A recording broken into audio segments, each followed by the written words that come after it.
Perdón, chicos, pero porque quiero... tenemos una invitada en el piso que yo quiero empezar a hablar con ella. Te tocó un día... Tremendo.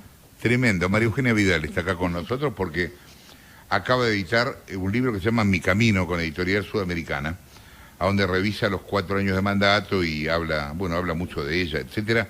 Lo presentó ayer por streaming y sin invitados. Así es, como estamos en pandemia y los días que estamos viviendo, la verdad que mucha gente me había dicho de acompañarme y venir, incluso hasta hoy está autorizado que haya aforo.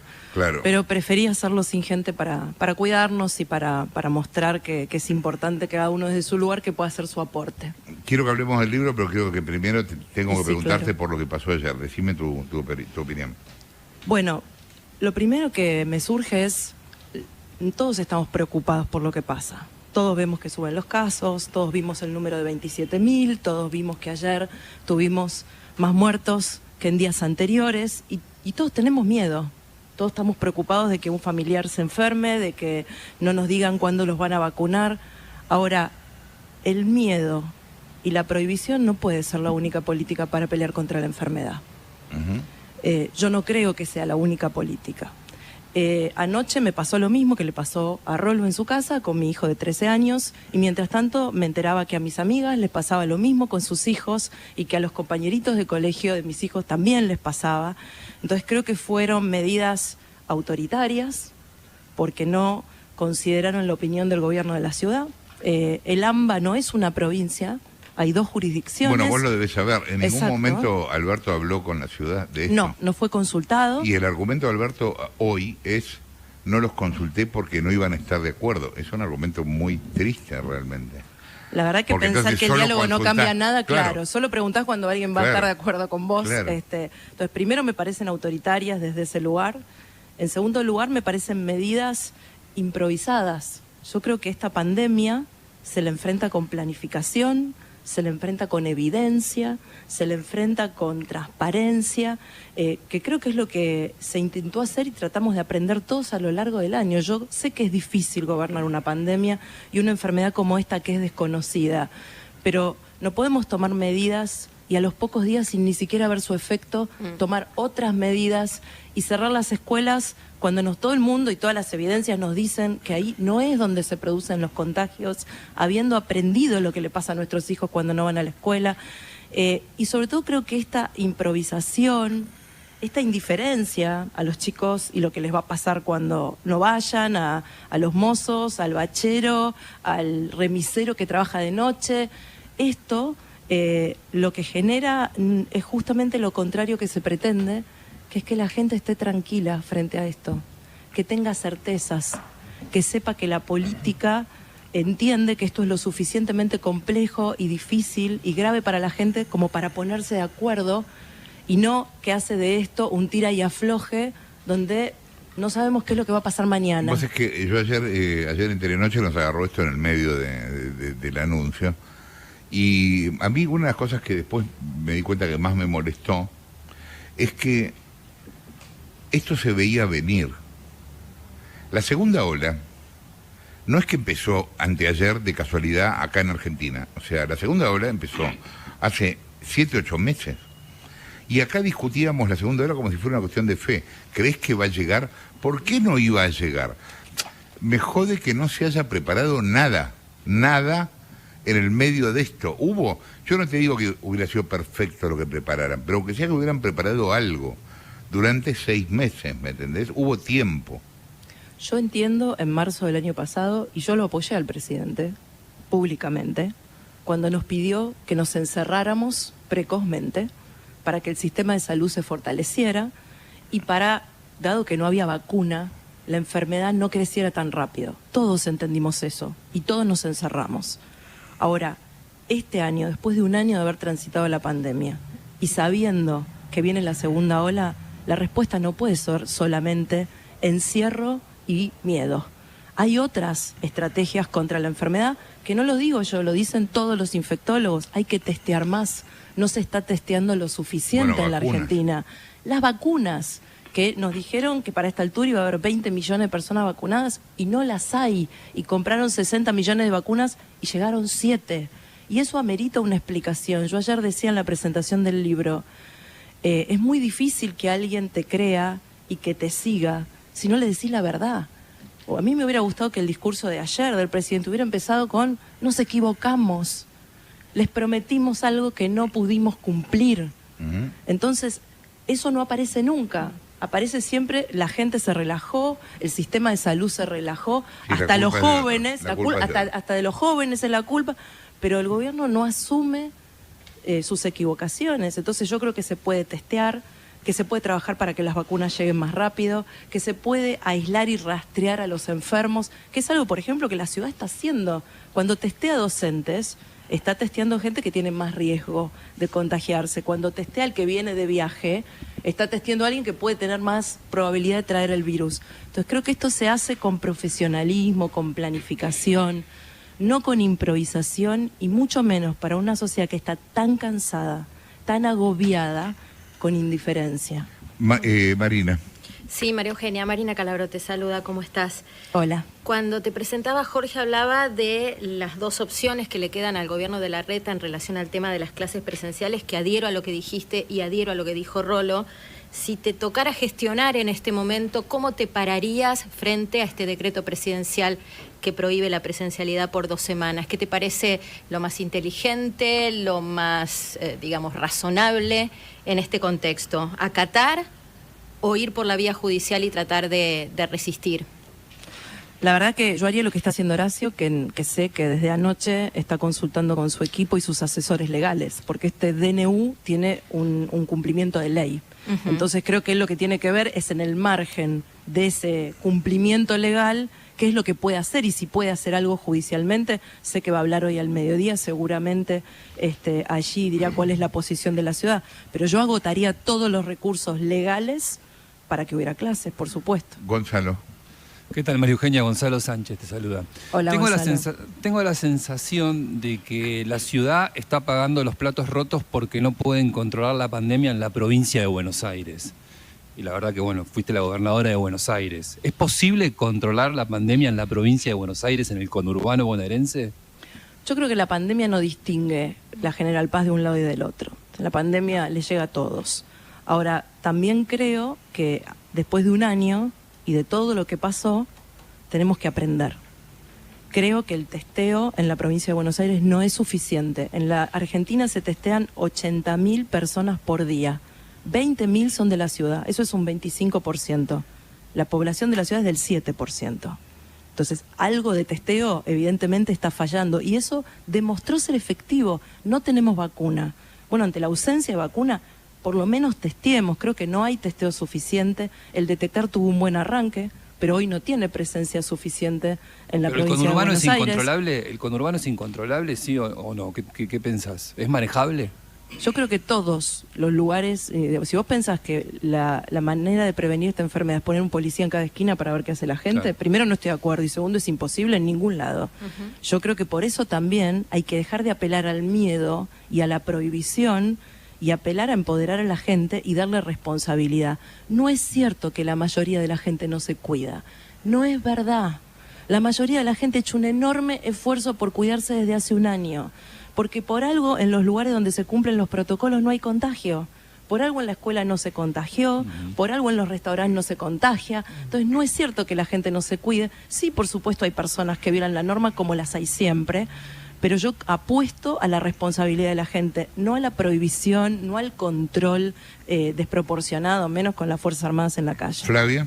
El año pasado, mucha de la gente que está de acuerdo con que estos son solamente 15 días de cierre de clase, está obviando dos cosas. Primero, que la mayor parte de los chicos en la provincia de Buenos Aires no tienen clases diarias, ni mucho menos 4 horas por día, sino que van muy espaciados y muy pocas horas.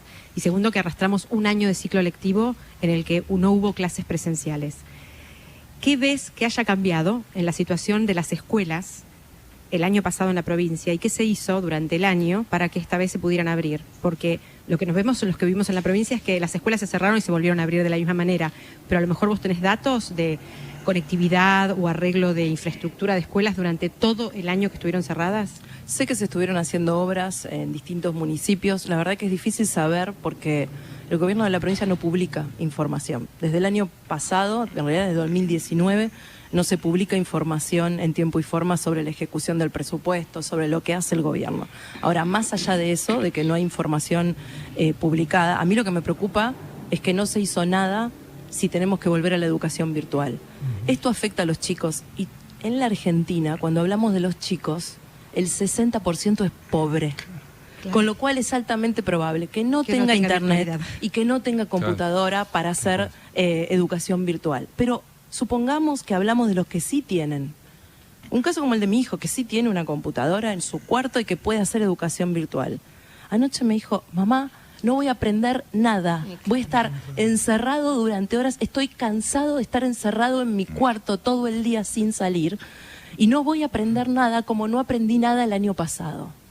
Entonces, eso lo dice alguien, un chico que tuvo todas las oportunidades como mi hijo.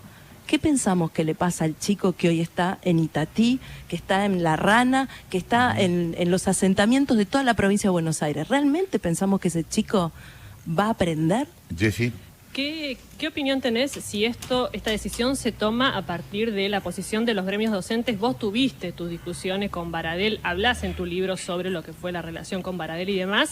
¿Crees que el gobierno es el que se deja presionar y que toma esa decisión por los gremios docentes? Yo creo que hay que escuchar a todos, a los padres, a los docentes, a los gremios, pero el que toma la decisión en última instancia es quien gobierna, porque para eso fue elegido, porque tiene una responsabilidad. Y eso no significa que no haya diálogo, eso no significa que no haya escucha. Ahora, no puedo entender que después de lo que nos pasó el año pasado, no hayamos aprendido el valor de un día de clase. Realmente no lo puedo entender. No lo entiendo ni como mamá, ni como dirigente, ni como docente, porque ahora doy clases. No lo puedo entender. Digo, pero ¿tienen tanta fuerza los gremios docentes, vos que lidiaste con ese conflicto, como para torcer una decisión? ¿O es una decisión que vos creés que es Alberto Fernández y punto? ¿O Axel Kicillof y punto? Bueno, lo que yo sé que son los hechos, no lo que yo infiero es que esta decisión la tomó el presidente, dicho por él mismo, y fue apoyado por el gobernador por un tuit que puso anoche después del discurso. O sea, eso es un hecho, no es una interpretación. A veces estamos todo el tiempo ganados por la coyuntura y hoy vos llegaste en un día en el que estamos ganados por la coyuntura. Yo quiero que paremos un poco de hacer preguntas de actualidad y que podamos hablar un rato sobre el libro de María Eugenia que acaba de salir, que se llama Mi Camino, lo publica Sudamericana. Yo te cuento mi primera impresión cuando yo me entero que un político saca un libro. Yo digo, no.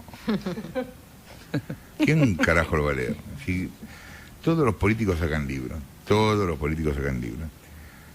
¿Para qué sacaste un libro?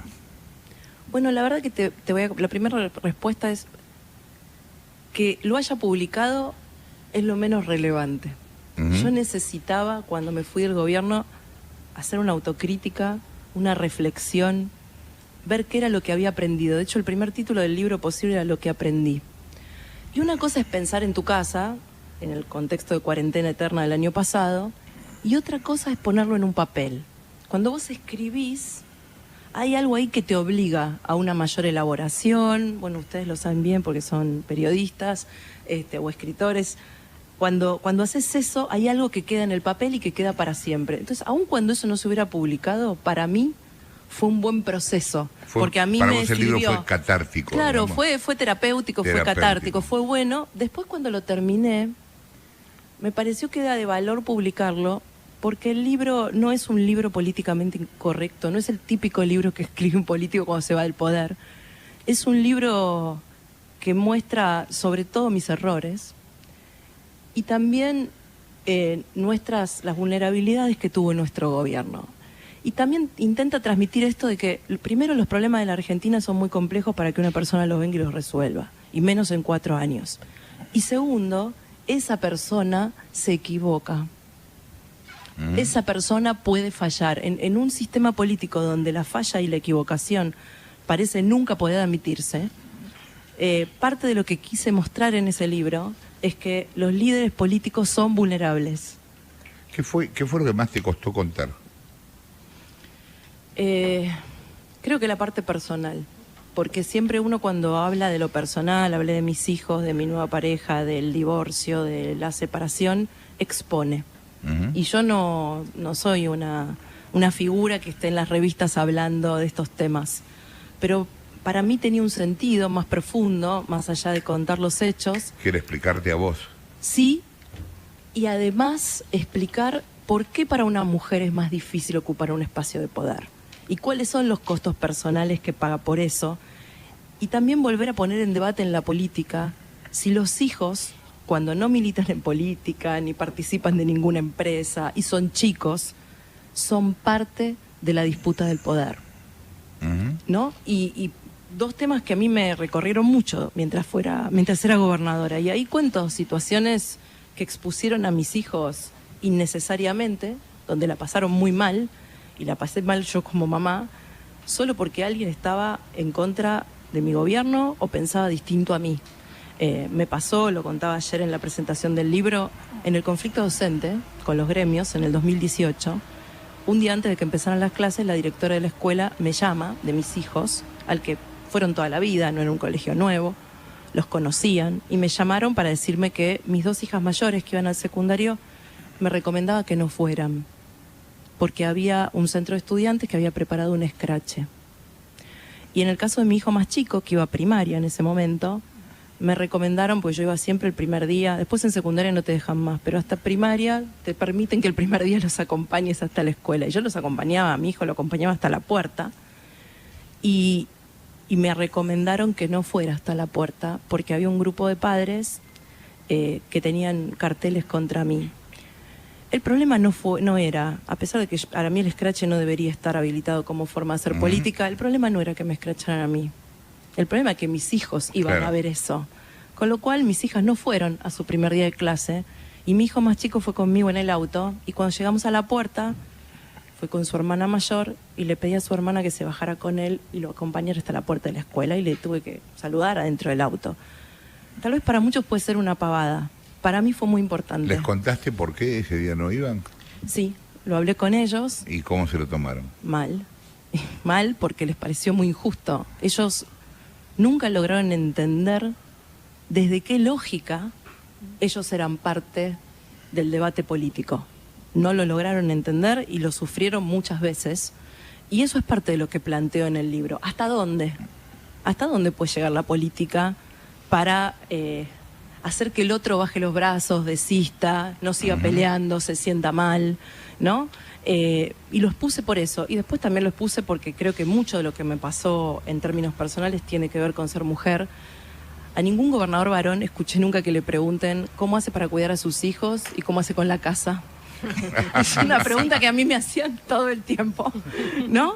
Y bueno, entonces quería mostrar eso, ¿no? Que hemos avanzado mucho, pero que todavía nos falta para que más mujeres ocupen espacios de poder. ¿Rolo? María Eugenia, ¿cómo te va? Hola, Rolo. Te quería preguntar por el último año de tu vida, no sobre tu vida privada, sino que estuviste como desaparecida de la escena pública, como que no estabas, uno veía la oposición que estaba representada siempre por las mismas caras, por Patricia Bullrich, por Pichetto, y vos no aparecías. ¿Para vos fue una necesidad personal, fue una estrategia? ¿Te parece que estuvo bien correrte de ese lugar, o mirándolo para atrás, en un año tan difícil como fue el 2020, quizás hoy lo tomarías de otra manera? Yo en realidad nunca me fui. Lo que no tuve fue exposición pública, pero trabajar en política seguí haciéndolo. Me comprometí, apenas empezó la pandemia, a ayudar a Horacio y a los intendentes en ese momento que era tan difícil y que no se sabía cómo enfrentarla. Empecé a seguir recorriendo los barrios como lo hago hace 15 años, una vez por semana en silencio, trabajando y tratando de ayudar, ahora desde otro lugar. Y seguí participando de todos los debates partidarios que hacían falta para tomar posición. Así que no me fui de la política. Sí elegí un silencio público, sobre todo al principio, y después ya fue la pandemia lo que lo condicionó, porque yo no quiero que me hagan a mí hacerle a otros lo que no me gusta que me hagan a mí. Cuando yo asumí como gobernadora, a la semana siguiente nos estaban diciendo dictadura. Y la primera, el paquete de leyes que mandé, no lo votaron. Y no lo votaron solo porque lo mandaba mi gobierno. Y la gente nos había acabado de elegir. Yo creí que me tenía que comportar de otra manera. Le dimos a Axel las leyes que necesitaba apenas asumió. Le dimos todas las leyes que necesitó y pidió para el manejo de la pandemia. Y me mantuve en un silencio respetuoso para que él empezara su gobierno, le pusiera su impronta, empezara la pandemia. Hoy que empieza la segunda ola y que justo coincide con la publicación del libro, ya no voy a sostener ese silencio porque creo que el gobierno tuvo un año para aprender cómo manejar la pandemia. Al principio me parecía que tenía que llamarme a silencio y acompañar todo lo que pudiera en un momento tan difícil de los argentinos. Ahora creo que también es hora de marcar errores. Y ya yendo a un tema más común y corriente, me fui a trabajar, porque yo no vivo del Estado. Desde que dejé el cargo de gobernador, el Estado a mí no me paga más el sueldo, así que volví a dar clases a la universidad, me fui a trabajar en una ONG, y volví a trabajar para el sector privado, que lo tenía hace muchos, muchos años abandonado, y de eso vivo, con lo cual eso también me lleva bastante tiempo. Sí, sí. Sí, yo leí el libro y efectivamente hay una parte que es muy personal y yo pensé que iba a ser todo en ese tono, hasta que después más adelante encuentro que hay dos definiciones políticas fuertes, muy fuertes. Una es que desde 2018 vos tenías una mirada muy diferente que el gobierno nacional, que la que tenía Macri, sobre todo en economía. Tu autocrítica más fuerte es: no grité lo suficiente, no me diferencié lo suficiente como para torcer el rumbo. Eso por un lado. Y por otro lado, hacia futuro das una definición muy fuerte que es el triunfo de los moderados, que sabés que en tu espacio político, bueno, hay posturas muy distintas, hay halcones, hay algunos que plantean que no se puede dialogar con el peronismo, ni con el kirchnerismo, ni nada. Y en ese sentido, ¿cómo puede haber un triunfo de moderados en un escenario que es cada vez más polarizado? Primero te diría que en esta discusión interna de palomas, halcones, yo creo que a la gente no le importa nada, sos paloma, halcón, sapo, lo que quiere que le resuelva los problemas. Y creo que la verdadera grieta hoy en la Argentina no está entre el Frente de Todos y Juntos por el Cambio, está entre la política y la gente. Cada vez más la gente percibe que no le resolvemos los problemas. Y para resolver los problemas necesariamente tenemos que generar acuerdos mínimos. ¿Y por qué acuerdos mínimos? Porque cuando vos lo que haces es negociación de leyes, y a nosotros nos pasó, por ejemplo, con la ley de consenso fiscal que hacía que las provincias se administraran mejor, gana el otro, viene y te deroga la ley. Las leyes no se sostienen en el tiempo, los cambios no se sostienen en el tiempo. Entonces, se necesita convicción, que el otro te acompañe por convicción, no solamente por lo que va a perder o ganar en esa votación o en ese acuerdo. Y por eso creo que hay que sentarse a dialogar con el que es distinto. Ahora, mi posición es que el diálogo no es sinónimo de que vos te conviertas en el otro, de que vos negocies tus valores. El diálogo no es ser el otro. El diálogo es sentarte en una mesa, escucharlo, establecer tu posición y tratar de llegar a un acuerdo. Para mí la firmeza, la moderación no pierde firmeza. La firmeza no se declama. No es un tuit, no es ir a una marcha, no es ir a un programa de televisión a ver quién insulta más fuerte. De hecho, me pasó la semana pasada, cuando nos levantamos una mañana y empezamos a escuchar imbéciles profundos, barra brava, mala persona. Yo digo, el tipo que se levantó hoy no se puede tomar el transporte público porque trabaja en negro. No sabe cómo va a llegar a su trabajo. En su trabajo le dicen que no le van a pagar el viaje y que si no le van a descontar el día. Se levanta viendo esto, con temor a ver si se agarra el COVID él o sus hijos, sin que le hagan testeo si vive en la provincia de Buenos Aires, porque si no tenés síntomas no te hacen testeo. Con sospecha, viendo si a su mamá, a su abuela la citan para la segunda dosis o para la primera. Ese tipo, cuando nos ve diciéndonos imbéciles profundos y barra brava, ¿qué piensa? ¿Piensa que le vamos a resolver el problema? Y si yo me siento con otro que piensa distinto a mí, que no elijo yo, que lo elige la gente, porque si somos democráticos de verdad, tenemos que entender que en esa mesa no se sienta el que yo quiero, porque así sería muy fácil. Se siente el que un sector de los argentinos votó. Y eso no supone que yo convalide ni sus conductas ni sus ideas. Ahora, si eso no sucede, ¿cómo se espera resolver el problema? Para mí la firmeza se ejerce, no se declama, y se ejerce con hechos concretos. El libro lo cuenta, ustedes lo saben porque lo hemos hablado muchas veces cuando yo era gobernadora. Firmeza es que 3.500 barra bravas no entren a la cancha durante 4 años y que haya partido con público visitante y no haya un muerto. Firmeza es que pelees en serio contra el juego y que cierres casinos y que cierres bingos. Firmeza es que eches a 13.000 policías de la fuerza por corruptos. Eso es firmeza, no lo que decís. Lo que decís, yo siento que la sociedad está cansada de lo que decimos. que no nos cree. Pero también es cierto que más allá de la sociedad, que es lo importante, pero la política muchas veces está en su propia discusión de poder. Por ejemplo, hay intendentes que los convoca Alberto de Juntos por el Cambio y se enteran de un anuncio en ese mismo momento y están poniendo la cara para una foto que los deja completamente descolocados. Como esa puedo nombrar varias, y suena naif a veces ese argumento. Yo creo que eso no habla de ellos que fueron al anuncio, que además fueron a un anuncio en un día terrible, que era el día en que la policía de la provincia estaba rodeando la Casa de Olivos. Yo, si fuera intendente, también hubiera ido a darle mi respaldo al presidente.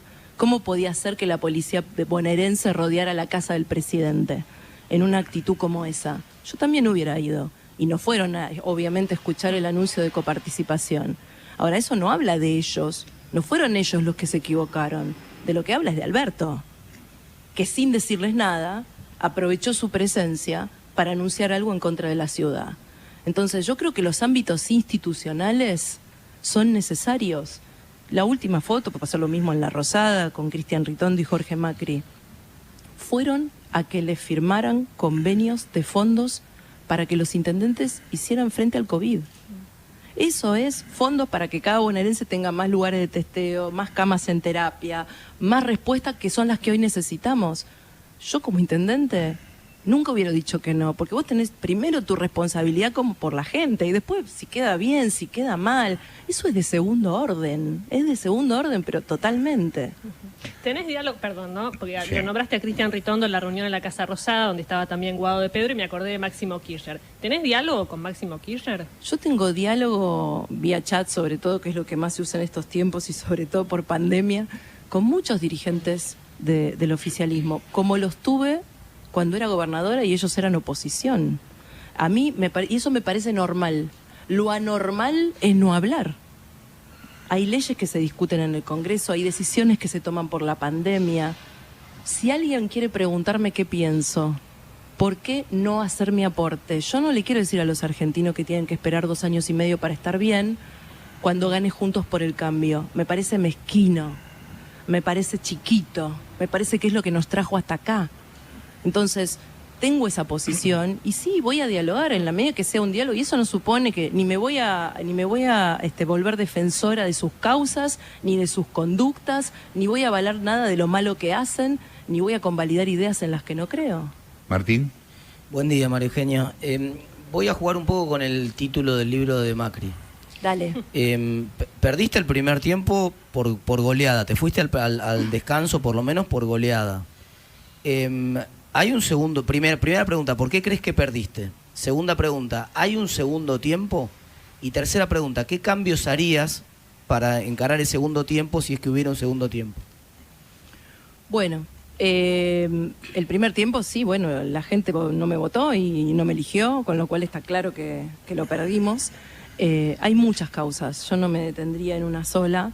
Yo hago una autocrítica en mi libro sobre las mías, fundamentalmente, porque si no todos los dirigentes decimos hay que hacer autocrítica, no, la culpa la tiene fulano que en realidad decidió esto, no, la autocrítica es sobre mí y lo digo en el libro. Creo que en un momento me alejé de la gente, el poder suele alejar a los dirigentes de la gente y yo creo que en el conflicto docente me alejé, que en un momento era más importante quién tenía razón, si Baradel o yo, y en el medio había 5 millones de pibes sin ir a la escuela durante 28 días y creo que ese fue un error y creo que los bonaerenses lo vieron como un error y me lo marcaron.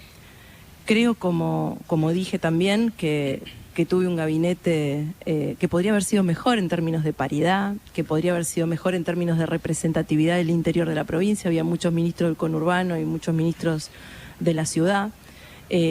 Creo también que no elevé mi voz lo suficientemente alto para decir que no estaba de acuerdo con el rumbo económico en los últimos 2 años. Y cuando digo no me diferencié, no es yo no me hubiera ido de mi partido, yo siempre estuve en el mismo lugar, siempre estuve en el PRO.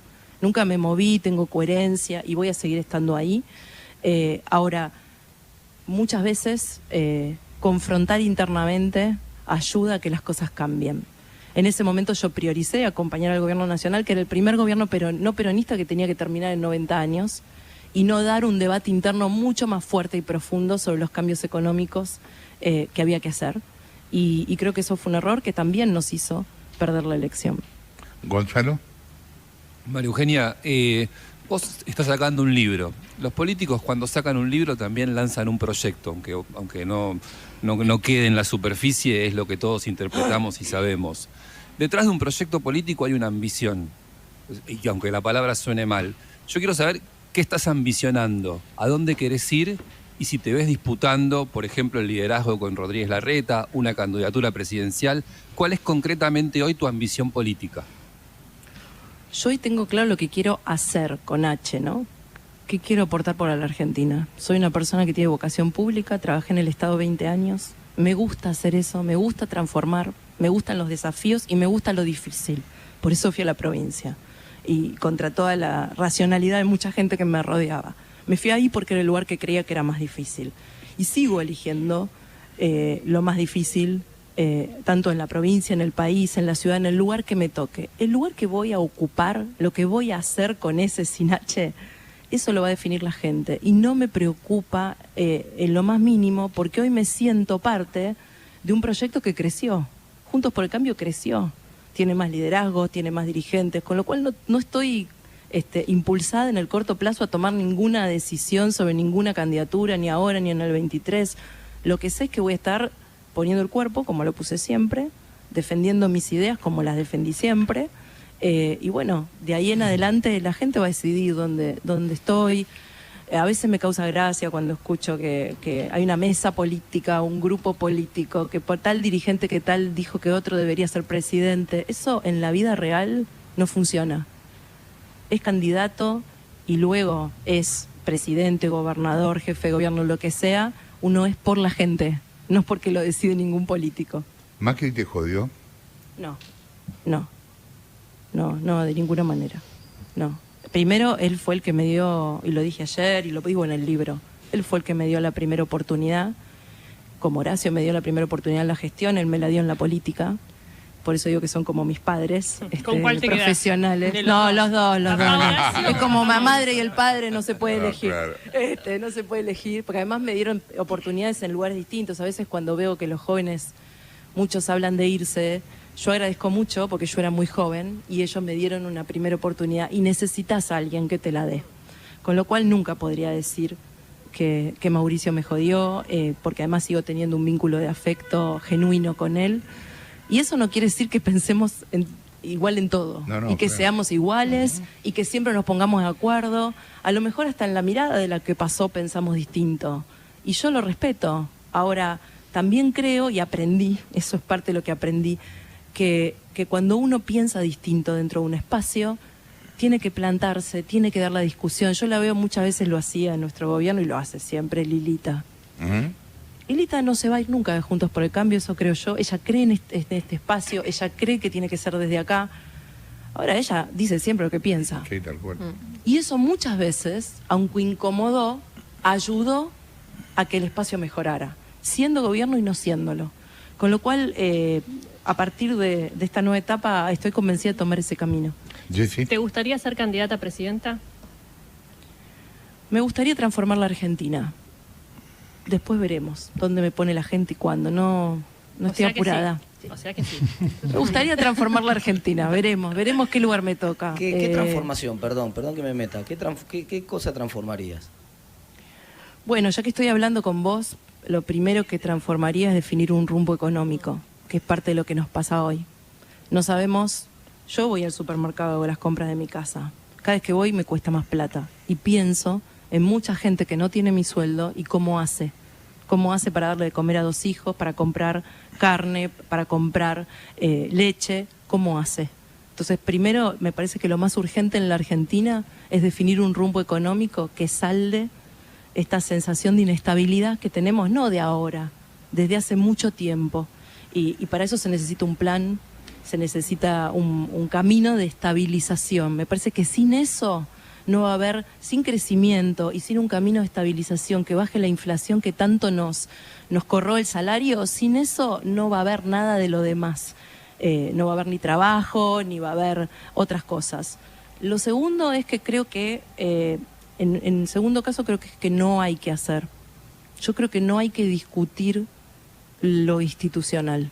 Yo sé que el Poder Judicial tiene deficiencias y serias, Yo sé que las instituciones en la Argentina no funcionan como nosotros querríamos, pero nos la pasamos discutiendo y entonces nunca podemos confiar ni saber lo que va a suceder.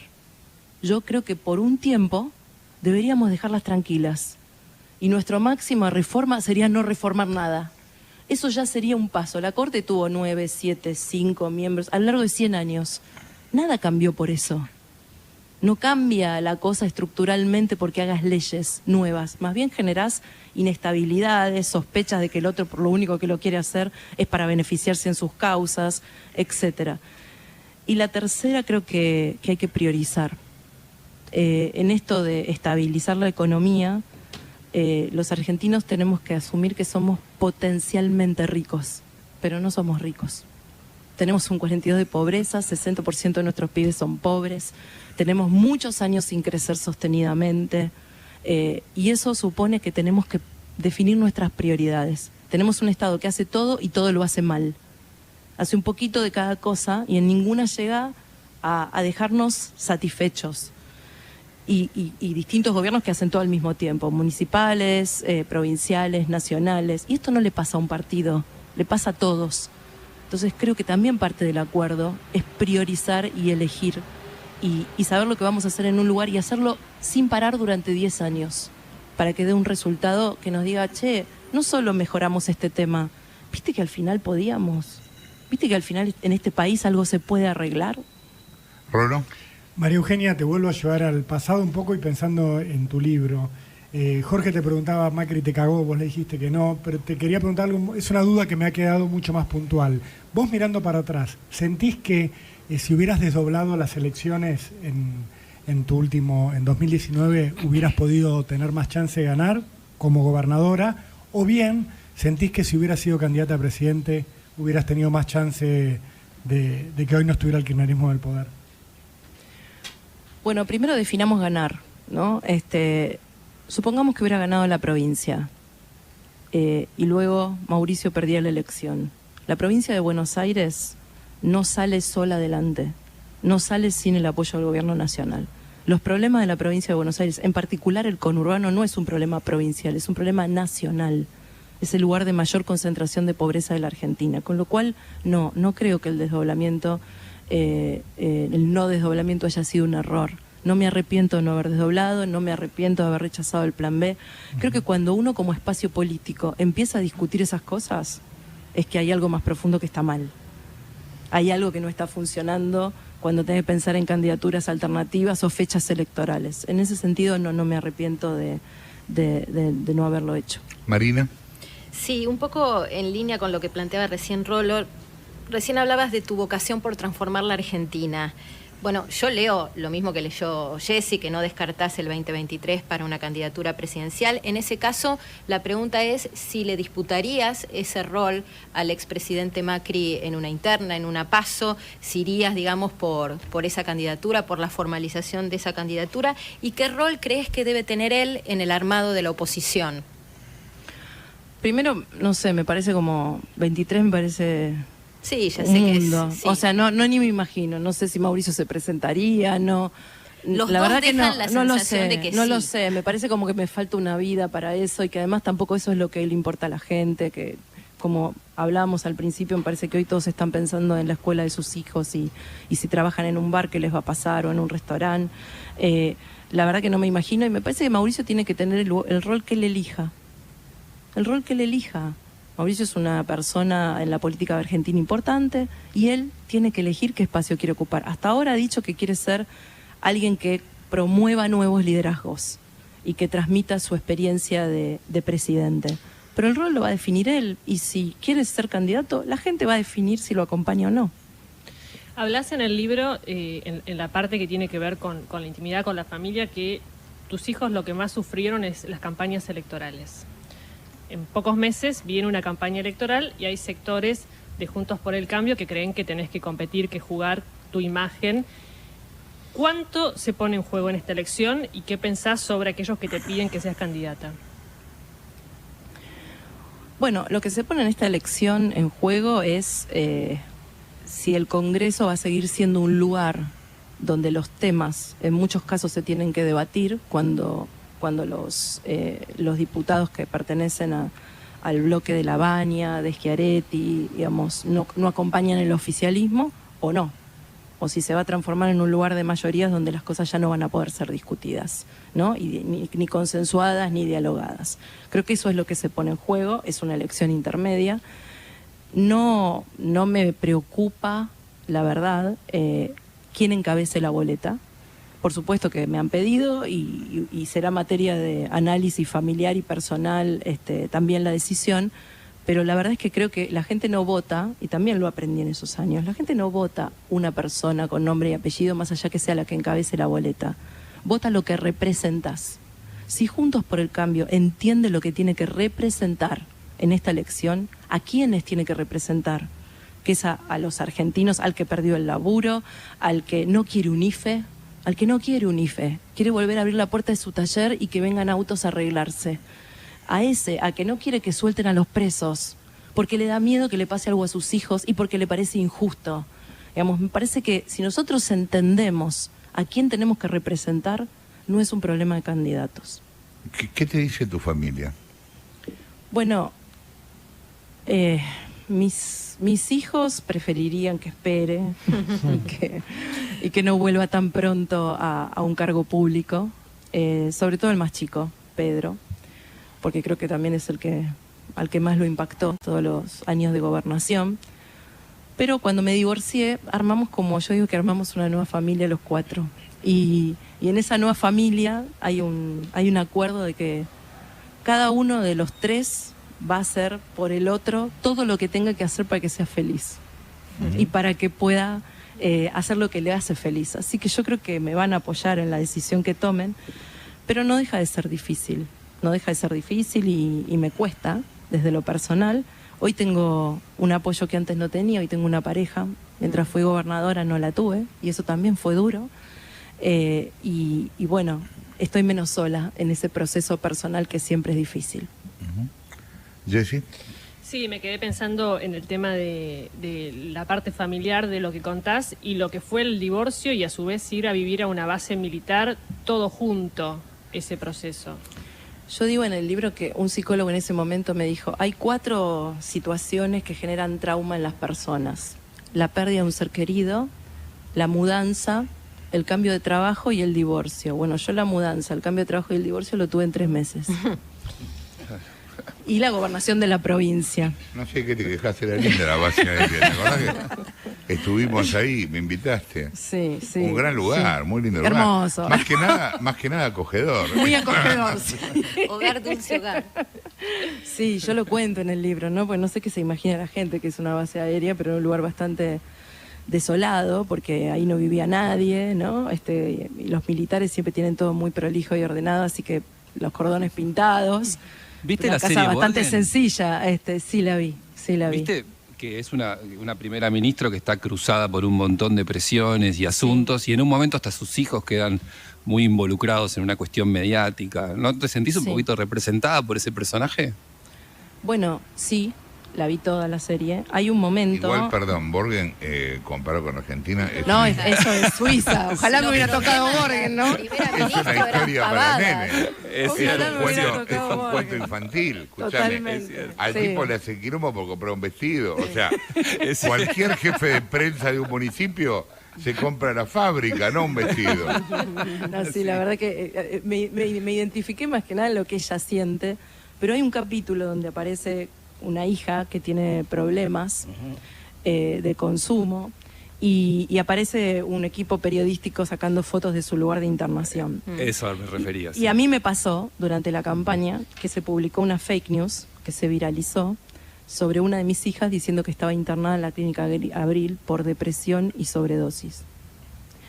Y yo me enteré por ella, porque era un sábado a la tarde y esto empezó a rodar en las redes y me llegó por ella. Me dice, mamá, mirá, mis amigos me están diciendo que está circulando esto. Y la verdad que era falso, pero hubiera sido aún peor si era cierto. Fue malo de todas maneras, pero hubiera sido aún peor si fuera verdad, si mi hija de verdad estaba enferma. Y uno hace todo, desmiente, pone otro tuit, hace una denuncia judicial para ver de dónde vino la fake news, para que mi hija se sintiera defendida, pero nadie te devuelve eso. Lo que sintió mi hija en ese momento, lo que sintieron sus amigos, lo que sentí yo, eso no lo cambia nadie. Y en eso sí, aparece eso en Borgen y también en mí. ¿Y supiste de dónde venía? Perdón, me impactó. Hice la denuncia, me dijeron ¿Se que llega algo venía con esa de denuncia? Sí. No llegó muy lejos, pero dio un paso, me dijeron que venía de un servidor de Venezuela.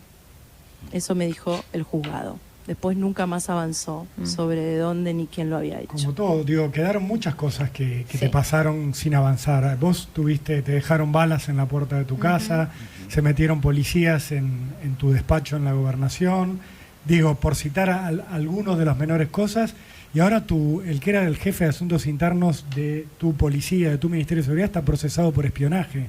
¿Cómo vivís todo eso? Que no avanzaron muchas de las cosas que te afectaban a vos y sí parece haber una revancha con algunas de las cuestiones que hicieron, sobre todo con la policía bonaerense, que era la decisión de ustedes era meterse a tratar de democratizarla y de sacar un poco de la corrupción que hay.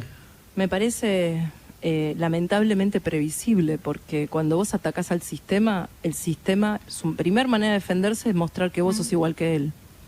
Entonces, lo primero que hacen, si vos lees las declaraciones de Castillo, de Balcedo, del juez Melazo, todas las declaraciones que hicieron hablan de nosotros como si fuéramos ellos. Esa es la primera reacción del sistema, ¿no? Y la impunidad de que pase el tiempo y nada se aclare. Con lo cual, no me sorprende, lamentablemente, pero eso no me va a hacer cambiar el lugar donde yo elijo pararme, porque yo todavía sigo creyendo que la justicia, aun cuando sea en última instancia, va a resolver sobre la verdad. Y la verdad es lo que a todas luces hicimos, que fue dar peleas que nunca nadie había dado. ¿Cómo estás? Estoy bien, estoy feliz. Más allá de preocupada por esta pandemia y por la gente que... Me pegó mucho en la pandemia pensar que había gente que moría sin despedirse de sus familiares. Me pareció, esa es una enfermedad, yo digo que es la enfermedad de la soledad, pero además es una enfermedad muy cruel. Entonces estoy feliz desde lo personal, pero este contexto de pandemia, como a todos, me condiciona. Esto de que te aislás cuando estás enfermo, de que si te llevan internado, te suben a una ambulancia, te despedís de tu familia y no sabes qué te va a pasar, que es una enfermedad traicionera. Eso sentimos con Mauro el otro día, ¿no? Sí. Estás Sí. bien y de repente te morís. Te vacunás y igual y te vacunás y no entendemos. Y no sabemos si la vacuna es, y tenemos dudas de si eso no es efectiva. Yo creo que es efectiva, quiero ser seria y no ¿Vos estás y no vacunada, llevar no? miedo. No, yo no estoy vacunada. Mis padres los citaron para la primera dosis y los vacunaron, que tienen más de 70. Estoy esperando que los citen para la segunda. Mi abuela de 96 también le dieron la primera dosis. Pero bueno, sé que hay mucha gente que todavía no la recibió la primera dosis, que tiene más de 60, que también tiene riesgo o enfermedades de riesgo, aunque no tenga 60. Yo otro día te escuchaba con el tema del tema de trasplante, los trasplantes que es es increíble. una locura. Entonces, me preocupa eso. O sea, me preocupa lo que le pasa a la gente viviendo en esta pandemia. El miedo que se genera y que no se use ese miedo para enfrentarla.